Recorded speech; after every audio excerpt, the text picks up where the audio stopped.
Je ne suis rien sans grâce, je ne peux rien sans grâce, ta grâce me suffit. Je ne suis rien sans grâce. La porte du tombeau a été ouverte, sa pierre a été roulée.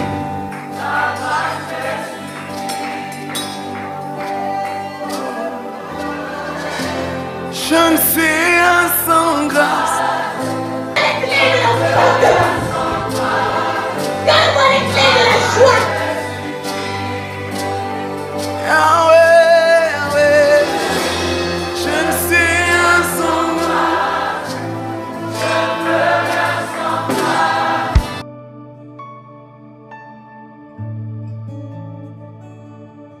Je suis venue avec une bonne nouvelle pour toi et pour moi.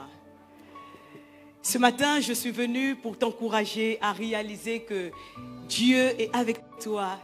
Et parce qu'il est avec toi, il ne t'abandonnera jamais. Vous savez, il arrive dans la vie où on traverse tellement de situations et on se demande, mais est-ce que Dieu est encore là? Est-ce que Dieu est encore là? Est-ce que Dieu est encore présent? Je bouge beaucoup, vraiment la caméra. Excusez-moi. J'espère que vous allez me suivre ce matin. Et à ce moment, on se pose cette question, est-ce que tu es encore là, Seigneur? Et il arrive même que nous soyons infidèles. Et dans notre infidélité, on se dit, est-ce que Dieu peut encore avoir un regard sur moi? Ce matin, j'ai une bonne nouvelle. Comme le disaient les enfants hier sur notre plateforme, notre live d'hier, ils nous disaient, Dieu est là et il sera toujours avec nous. Et c'est tellement rassurant de le savoir. Alors que je préparais ces temps et je demandais à Dieu, mais de quoi vais-je parler?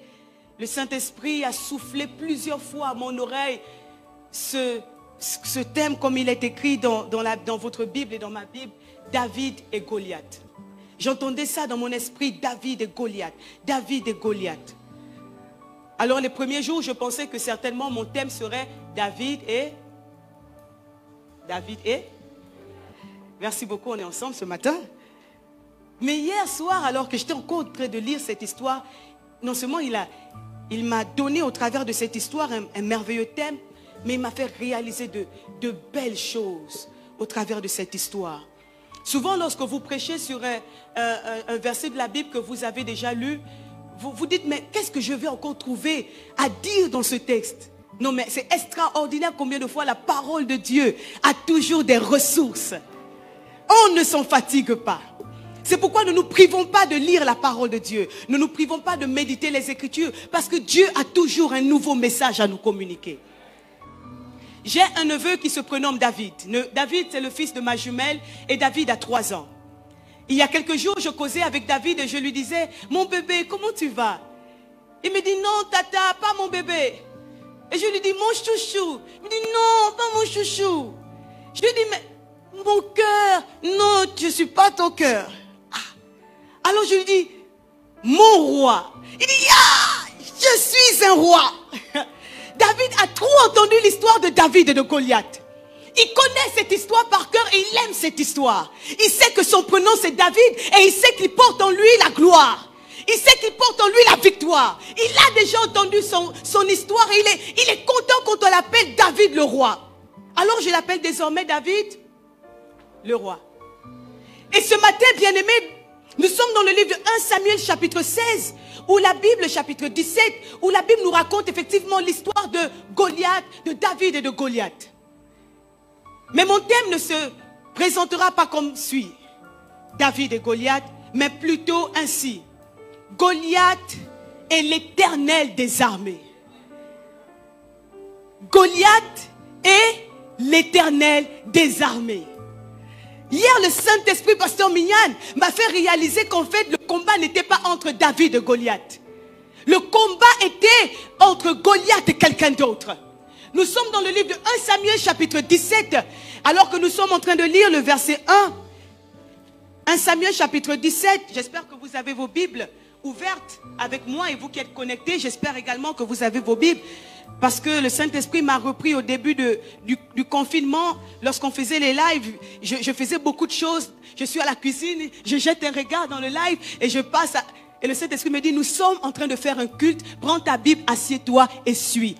Sois délivré ce matin si toi tu étais comme moi.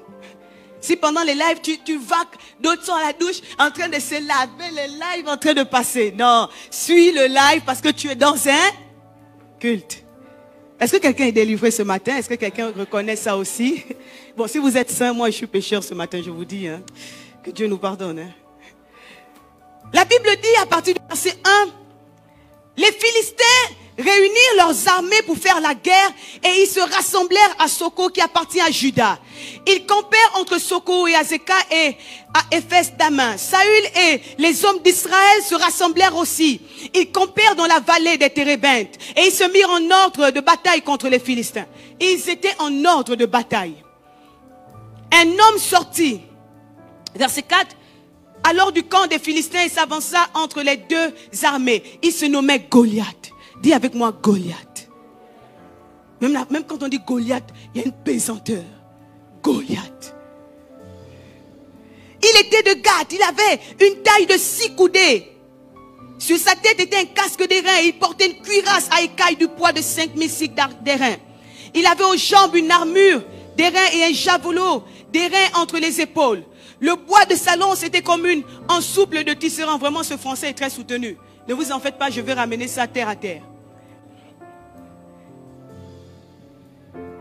Il avait aux jambes une armure d'airain et un javelot d'airain entre les épaules. Le bois de sa lance était comme une ensouple de tisserand. Et la lance pesait 600 cycles de fer. Celui qui portait son bouclier marchait devant lui. Le Philistin s'arrêta. Et s'adressant aux troupes d'Israël rangées en bataille, il leur cria, « Pourquoi sortez-vous pour vous ranger en bataille? Ne suis-je pas le Philistin? Et n'êtes-vous pas des esclaves de Saül? Choisissez un homme qui descende contre moi. S'il peut me battre et qu'il me tue, nous vous serons assujettis. Mais si je l'emporte sur lui et que je le tue, vous nous serez assujettis et vous nous servirez. » Le Philistin dit encore, je jette en ce jour un défi à l'armée d'Israël. Donnez-moi un homme et nous nous battrons ensemble. Saül et tout Israël entendirent ces paroles de Philistin et ils furent effrayés et saisis d'une grande crainte. Verset 16. Le Philistin s'avançait matin et soir et il se présenta pendant 40 jours. Verset 45. David dit aux Philistins, tu marches, est-ce qu'on peut le dire ensemble? Tu marches contre moi avec l'épée, la lance et le javelot. Et moi, je marche contre toi au nom de l'Éternel des armées, de l'armée d'Israël que tu as insulté. Amen. Quelle belle histoire, Onésia. Quelle belle histoire, maman Marie-Hélène.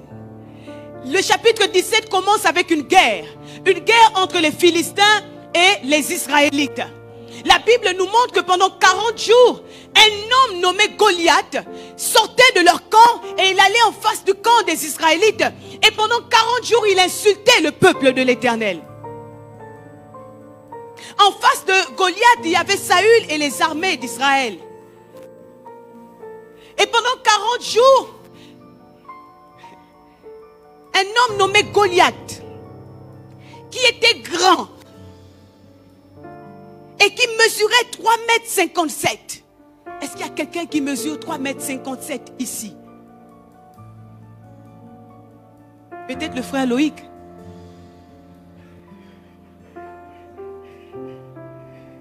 Goliath était grand de 3,57 m. Il portait au moins 80 kg d'armure. Sa lance seule pesait plus de 8 kg.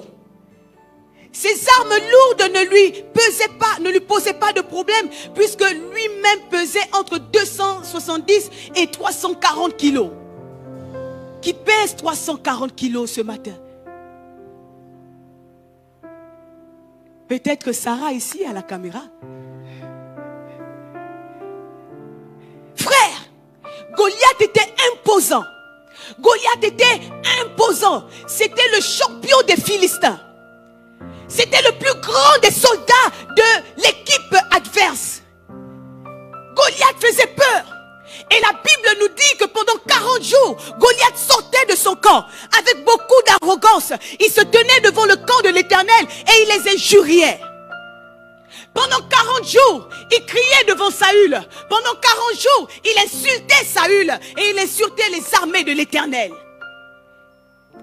La Bible n'a pas pris le temps de s'arrêter sur les injures de Goliath.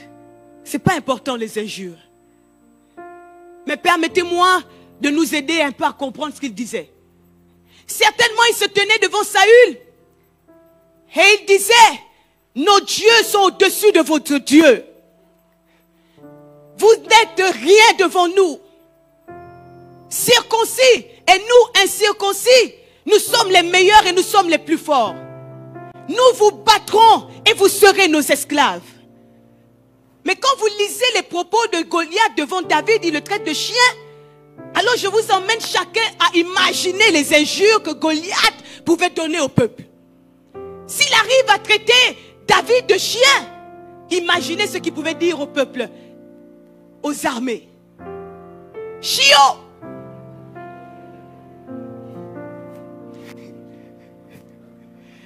Vous n'êtes que des chiots! Il s'adresse à des soldats. Il les méprise. Il les néglige. Il les piétine. Et dans la version de français courant, la Bible dit au verset 11 que le peuple, Saül et les armées étaient écrasés de terreur. Ils étaient écrasés. Il faut dire ça avec moi. Toi-même, tu vas sentir combien tu sens ça toi-même. Ils étaient écrasés de... Écrasés. Non. Écrasés de terreur. Ils étaient écrasés de terreur. Du roi Saül au plus petit de l'armée. Ils étaient tremblants. Ils n'avaient pas le courage d'affronter Goliath. Goliath faisait peur. Rosa, Goliath faisait peur.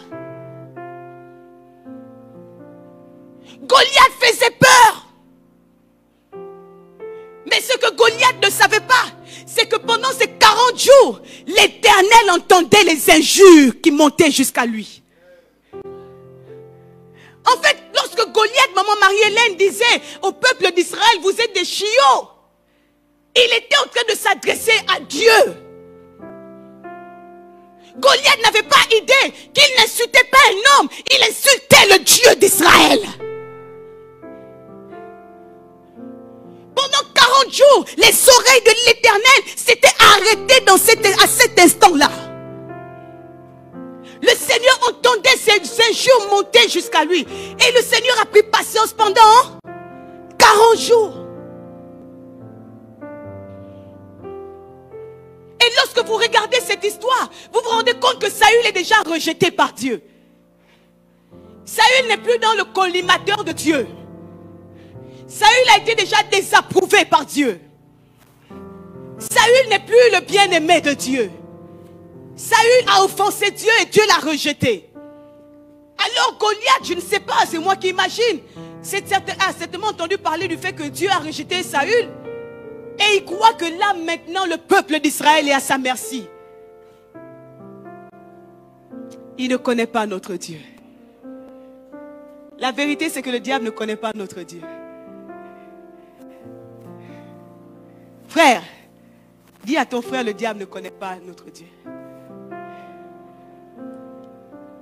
Pendant ces 40 jours, Dieu était en train de préparer le chemin pour sa victoire. Pendant ces 40 jours, Dieu était en train de préparer la fin de l'histoire.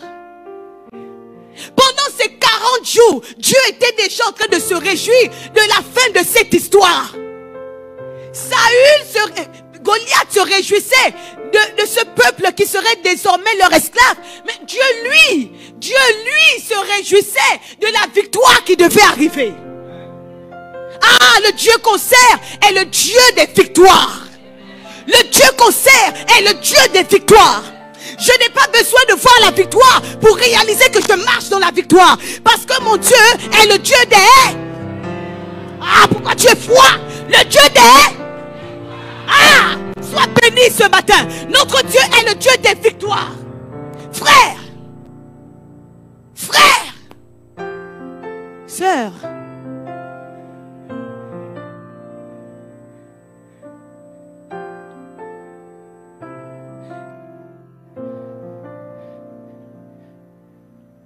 lorsque j'enseignais ici vendredi, j'ai dit la sanctification est une décision.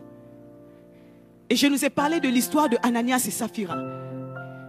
Et je nous ai emmené à réaliser que Ananias n'a pas vu Dieu. Mais pourtant Pierre lui dit, pourquoi tu as menti contre le Saint-Esprit? Alors qu'Ananias était en train de parler avec Pierre.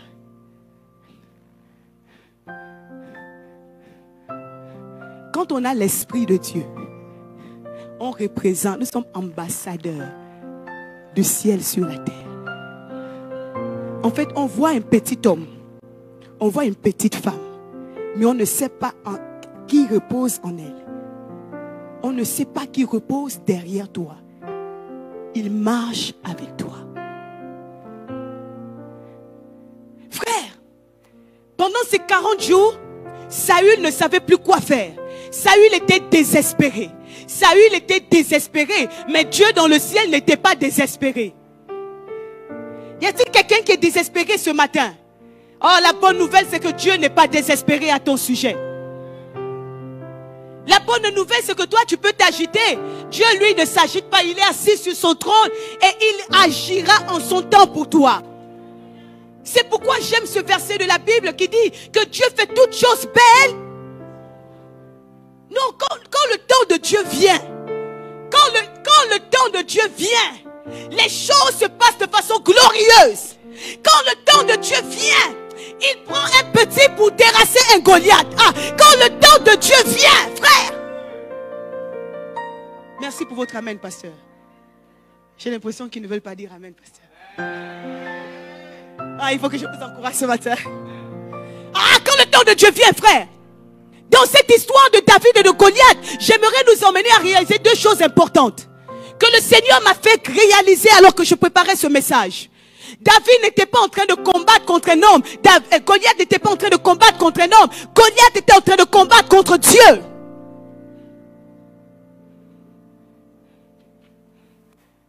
Le vrai combat ne se passait pas entre David et Goliath, mais entre Goliath et le Dieu de l'armée d'Israël. C'est pourquoi ce que tu peux retenir déjà comme point pour ce matin, c'est que le Dieu qui garde l'alliance est fidèle. Le Dieu qui garde l'alliance. Écoute, le Dieu qui garde l'alliance. Je dis, le Dieu qui garde l'alliance. Ce n'est pas toi, ce n'est pas moi. C'est lui qui garde l'alliance. Lui, il est fidèle. Ma soeur, il est fidèle pour toi. Le Dieu qui garde l'alliance. Goliath pendant 40 jours était content. Il était heureux. La montagne était trop grande pour Saül. La montagne était impossible de traverser pour Saül. Mais Dieu était celui qui gardait l'alliance. Dans le livre de 2 Timothée 2, le verset 13. 2 Timothée 2, le verset 13, la Bible dit: si nous sommes infidèles, il demeure fidèle, car il ne peut se renier lui-même. Saül était rejeté. Saül était désapprouvé. Vous pouvez le lire dans le chapitre 16. Saül n'était plus aimé de Dieu. Mais même quand nous sommes infidèles, Dieu,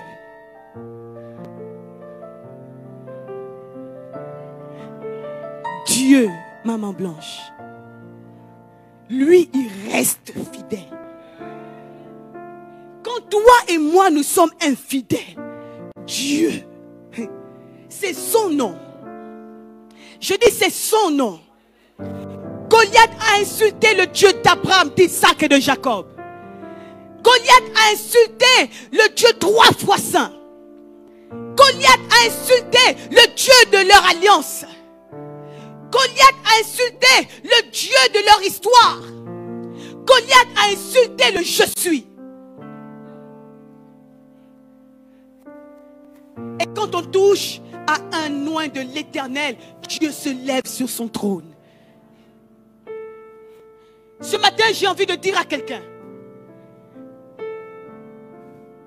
Dieu qui garde l'alliance est fidèle. Que ta montagne soit grande comme Goliath, qu'elle soit insurmontable, que tes questions soient grandes au point de ne pas avoir de réponse, que la maladie te ronge, que les difficultés t'abattent, quel que soit ce que tu traverses aujourd'hui, je veux te dire que le Dieu qui garde l'alliance est fidèle. Même quand toi tu seras infidèle, le Dieu qui garde l'alliance est fidèle. Ah, nous servons un bon Dieu. Écoutez, je peux le dire avec assurance aujourd'hui, le Dieu des chrétiens est bon. Un Dieu fidèle. Ma mère m'a appelé, m'a fait un audio hier. J'écoute l'audio comme elle pleure. Mais la femme là, vraiment, tu pleures. Je ne sais pas qu'est-ce que je pleure, elle pleure. J'avais plus le courage d'écouter l'audio jusqu'à la fin. Qu'est-ce qui se passe? L'esprit me dit, écoute quand même l'audio jusqu'à la fin. Gaël, ma fille, la jeunesse. Mais quand je vous dis qu'elle pleurait à chaudes larmes. Elle pleurait. La jeunesse. Je viens de suivre à la télévision. Un jeune homme. Ah, Seigneur, elle pleure. Mais maman, dis-moi au moins la fin de l'histoire et puis on va pleurer ensemble s'il faut. Elle pleure. Un jeune homme que j'ai vu à la télévision. Il a commandé au Togo la magie pour réussir dans sa vie. On l'a montré à la télévision, ses parents pleurent, il est devenu fou. Ok, maman, il est devenu fou. Et là, j'ai compris son cœur. Et elle me disait, Gaël, prions pour la jeunesse. Prions pour la jeunesse. Le diable est en train de les détruire, prions. J'ai dit, oui, maman, continue aussi de prier fort, encore plus fort. Prie, maman, parce que Dieu te met certainement aussi ce fardeau. Prie pour la jeunesse, maman. Et ce matin, je peux réaliser que notre Dieu est bon. Jamais depuis que je suis chrétienne, ça fait quand même beaucoup d'années, j'ai jamais entendu qu'un enfant de Dieu est devenu fou parce qu'il cherchait à marcher en nouveauté de vie. J'ai jamais entendu ça, mon ancien, mes anciens. J'ai jamais entendu qu'un jeune est devenu fou parce qu'il cherche à marcher selon Dieu en Jésus-Christ. J'ai jamais entendu ça. J'ai jamais entendu ça, frère. J'ai jamais entendu qu'un jeune est devenu fou parce qu'il cherche à marcher selon Dieu en Jésus. Jamais. Est-ce que je peux parler à un jeune ce matin? Est-ce que je peux parler à un jeune ce matin? Cherche Dieu. Marche avec Dieu. C'est le meilleur choix. C'est le meilleur chemin. Marche avec Dieu. Tu seras fou, mais fou pour Dieu. Tu vas brûler pour Dieu. Tu vas réussir pour Dieu. Tu vas chanter pour Dieu. Tu vas courir pour Dieu. Tu vas t'allonger pour Dieu. Tu vas prêcher l'évangile pour Dieu. Que des fous se lèvent ce matin. Qu'une jeunesse embrasée par Dieu se lève ce matin. Nous servons un Dieu véritable. Nous servons un Dieu véritable.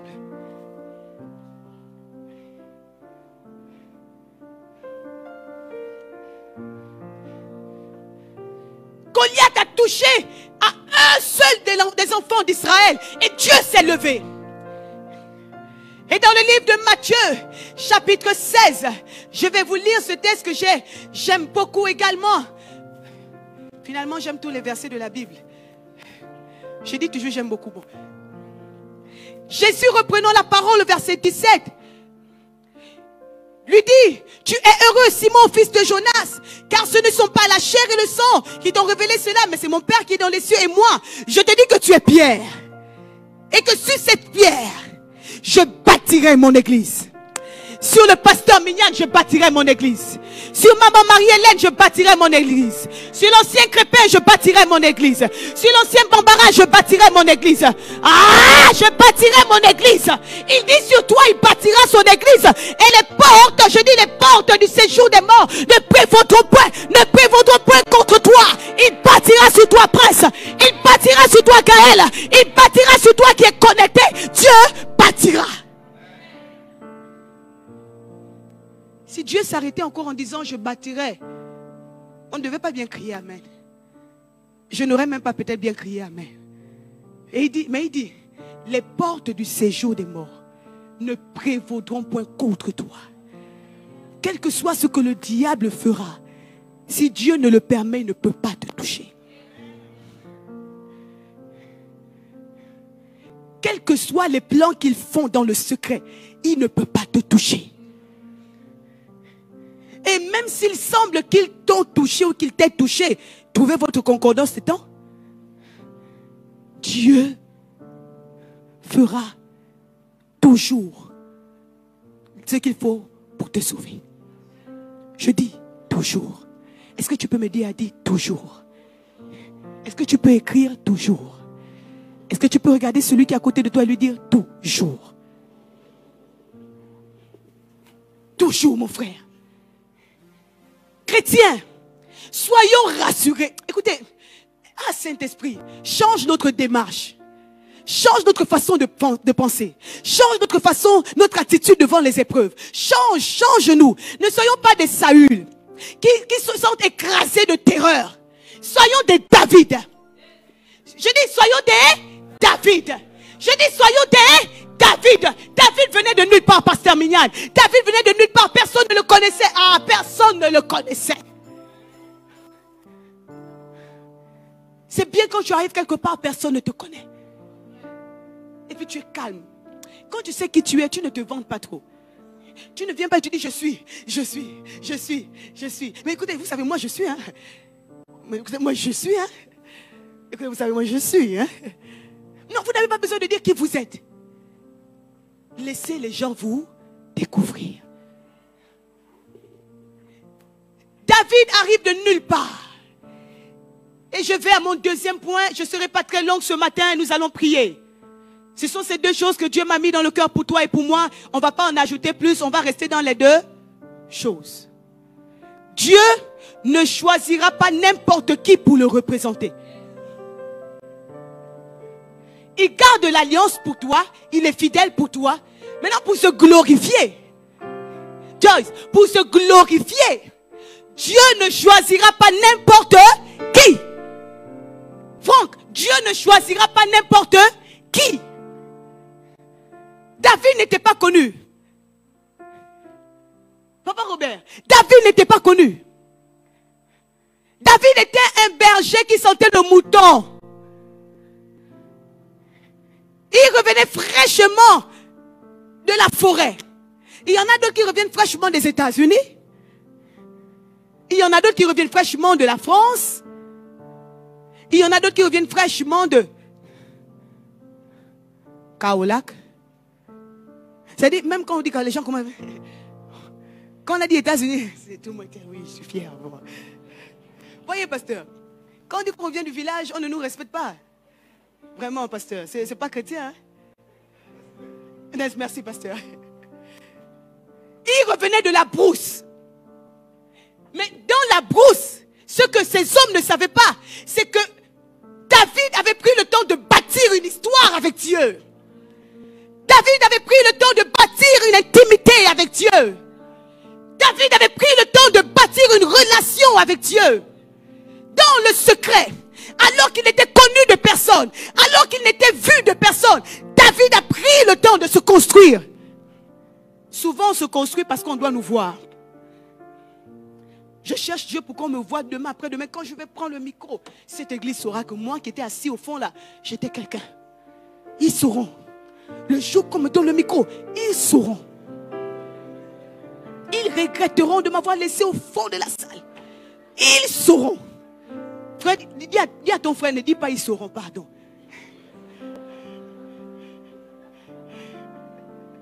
Personne ne saura quelque chose, prince. Personne. Un Godwin. Personne. David ne tuait pas l'ours ou le lion pour être connu et pour être vu. D'ailleurs, il ne savait même pas que Dieu l'avait déjà choisi pour être le futur roi d'Israël. Frère, mais quand tu cherches Dieu, ton nom se fait entendre. Quand tu cherches Dieu, ton nom se fait entendre. Même ceux qui ne te connaissent pas, ton nom se fait entendre. Quand tu cherches Dieu, c'est comme quand tu manges. Quand tu manges, tu es à l'aise. Après, là, tu sens que là, tu vois clair. C'est-à-dire, tu n'as pas besoin de forcer. Tu as faim, tu ne vois pas bien. Tu manges, tu vois que, celui qui est assis au fond là-bas a des lunettes, il a un costume et il me regarde un genre. Tu discernes bien parce que la vue est à nouveau équilibrée. C'est-à-dire, c'est normal. Quand j'ai faim, je vois flou. Quand je mange, je vois clair. Ah, mon frère, toi, tu manges des... Mon frère Stéphane, on s'est compris, toi et moi, n'est-ce pas? Merci. Ça, c'est un amen qui sort des entrailles.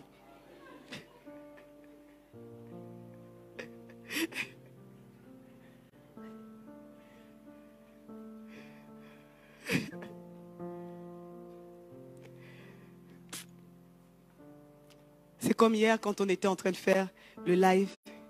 Maman Esther Bambara était assise à côté. Vous savez, à un moment, on a éclaté de rire, nous tous avec les enfants sur le plateau.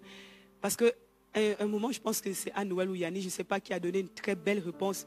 Maman Esther était tellement dépassée, elle a failli tomber. Elle s'assoit au sol et dit, Seigneur, tu utilises vraiment ces enfants. Elle a fait ça tellement, tout le monde a éclaté de rire parce que c'était tellement drôle. Et vous savez, chercher Dieu, ça paye toujours. Être vrai avec Dieu, ça paye toujours. Aimer Dieu pour ce qu'il est, ça paye toujours. Se consacrer pour Dieu, ça paye toujours. Vivre la souffrance pour Dieu, ça paye toujours. Hier, ces enfants m'ont dépassé quand je les entendais dire,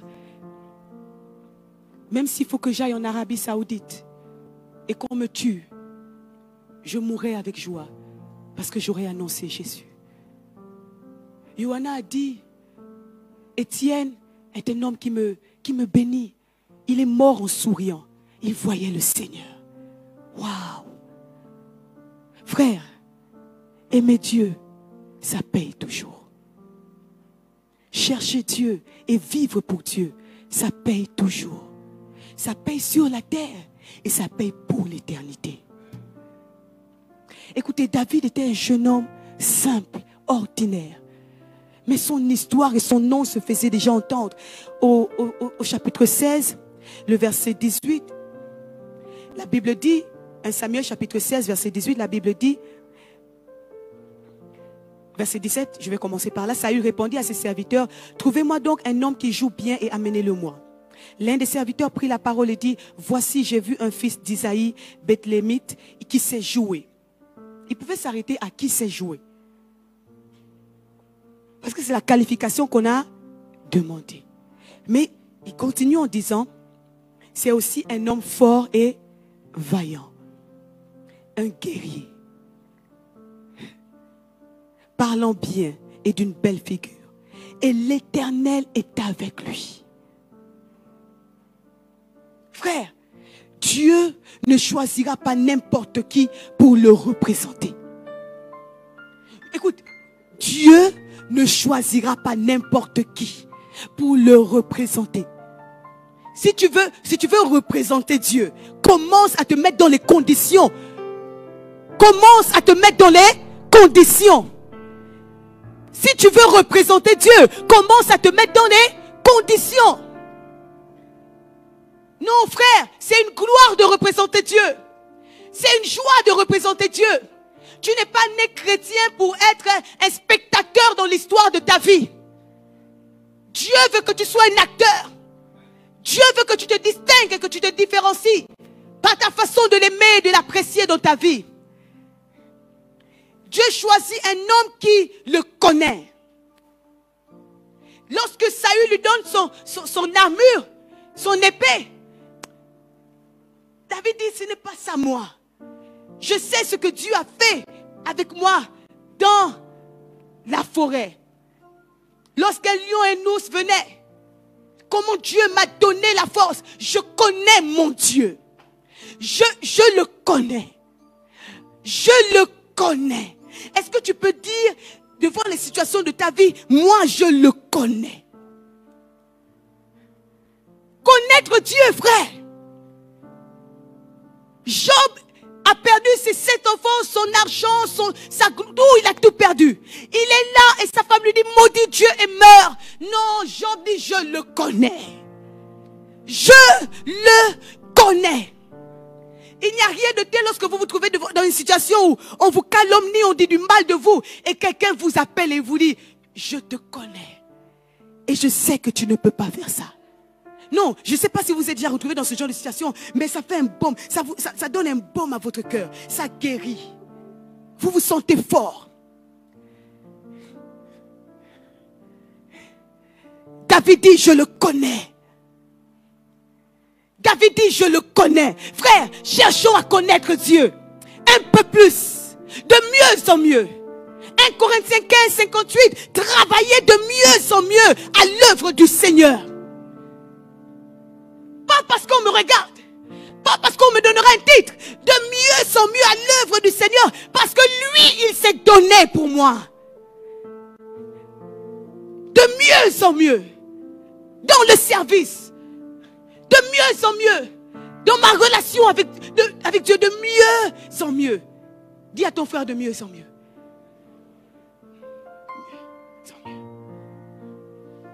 De mieux en mieux. Je le connais. Dans le livre de 1 Samuel chapitre 17, le verset 37, David dit à Saül, l'Éternel qui m'a délivré de la griffe du lion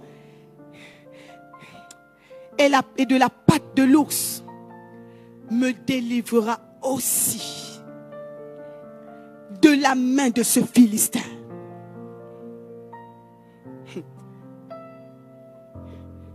Il faut souvent s'arrêter et puis regarder les problèmes et les Goliaths de ta vie. Parler au Goliath et dire au Goliath, écoute, l'Éternel qui m'a délivré de telle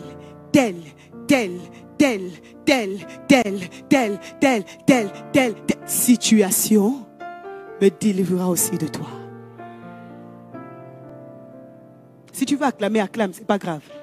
Faut acclamer. C'est pas mauvais. Ça fait du bien d'acclamer. Tu sens que... Merci, Papa Caleb. Il faut acclamer le Seigneur. C'est important. Je le connais. Ma prière ce matin pour toi est que tu grandisses dans ta connaissance de Dieu. Que tu te fatigues de celle que tu as maintenant et que tu aies envie de plus de Dieu en toi. C'est ma prière pour toi ce matin. Dieu choisit un homme qui l'aime, qui aime son nom. Et je vais finir avec cela. Je suis toujours dans le point de Dieu ne choisira pas n'importe qui. Et dans le livre de Psaume, chapitre 9, le verset 11.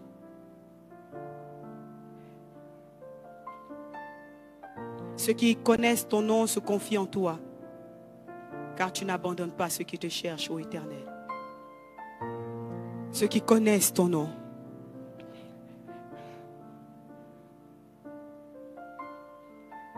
Ceux qui connaissent ton nom se confient en toi, car tu n'abandonnes pas ceux qui te cherchent. Ceux qui connaissent ton nom se confient en toi. On a trouvé que David était fou. On a trouvé que David était arrogant. Mais David connaissait son Dieu. Souvent, on peut être incompris. Mais si on est compris de Dieu, c'est le plus important. David est allé combattre un homme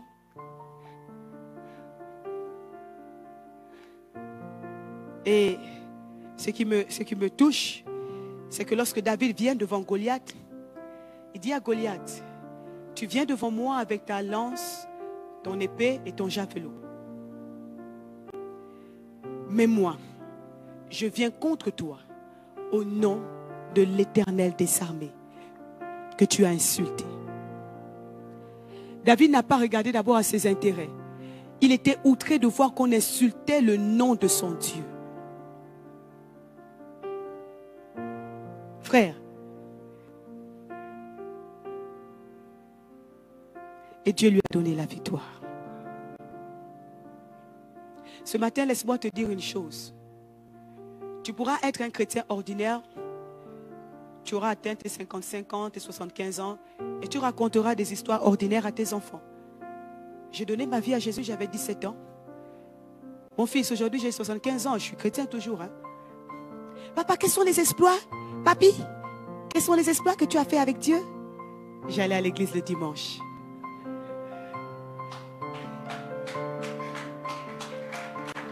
Merci beaucoup, pasteur.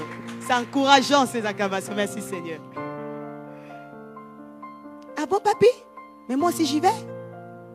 C'est bien, mon petit-fils. Va toujours. Tu n'auras rien de plus à lui donner parce que tu n'as rien à lui offrir. C'est beau de s'asseoir à 75 ans de ta vie et de raconter à tes petits-fils les exploits que tu as fait avec Dieu et que tu es même encore en train de faire avec Dieu.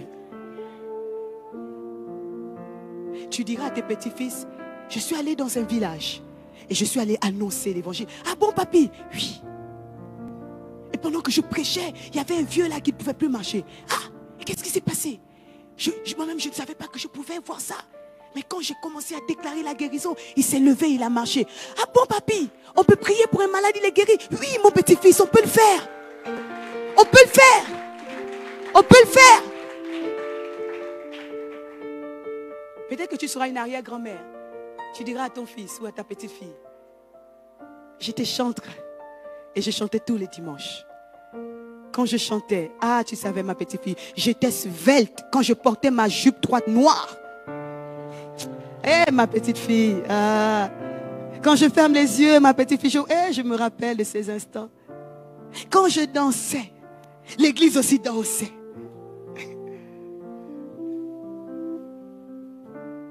Qu'est-ce que tu raconteras? Quels sont les exploits que tu auras faits avec Dieu? Quelle est l'histoire de ta vie que tu auras écrite avec Dieu? On parle encore aujourd'hui de David parce qu'il s'est rendu disponible pour Dieu. Est-ce qu'on pourra parler de toi? Est-ce que dans ta famille on pourra dire, on a connu un tel, une telle, il était chrétien, mais ce qui se passait dans cette famille. Ah, je n'ai pas encore vu Dieu dans ma vie. Seigneur, donne-moi de te voir. J'ai envie de te laisser avec ces paroles pour raviver comme une flamme dans ton cœur. Et te dire que la mission est grande et Dieu cherche les ouvriers. Tu pourrais finir ton histoire en disant que tu étais un très bon musicien. Mais après ta bonne musique, qu'est-ce qui s'est passé? Quelle est l'histoire que tu as écrite avec Dieu? Je pourrais à la fin dire que j'étais une très bonne prédicatrice. Mais au-delà d'être un bon prédicateur, qu'est-ce que j'ai écrit comme histoire avec Dieu? Qu'est-ce que je laisse comme héritage à mes enfants, à mon église, à cette nation du Sénégal? L'ancien Bambara est en train de partir. On a écouté son histoire ici. Je prie qu'on parle de toi de cette manière. Qu'en partant de ce lieu, on dise, ah, dans cette église, il y avait un frère qui se prénommait Caleb. Il était une bénédiction pour cette église. Lorsque je lisais le livre de Actes des Apôtres, je ne sais plus quel chapitre, j'étais marqué de savoir que on dit à chaque fois, on a dit il y avait à Joppé une femme nommée Dorcas, Tabitha. Ses œuvres parlaient d'elle. Ah, je prie que tes œuvres parlent de toi. Je prie que tes œuvres parlent de toi. Je prie que Dieu mette dans ton cœur le désir de te démarquer par ta bonne façon de faire les choses, par ta consécration, par ton respect envers tes leaders, par ta vie de sanctification, par l'évangélisation, par le salut des âmes au travers de ta vie. Je prie que Dieu soit satisfait de toi. Qu'en ouvrant les livres d'histoire, on ne te cherche pas parmi ceux qui ont causé des problèmes à cette église. Mais qu'on dise de toi, tu étais une bénédiction et un pilier dans cette église. Que Dieu te bénisse, mon frère. Que Dieu te bénisse, ma soeur. Merci, Seigneur.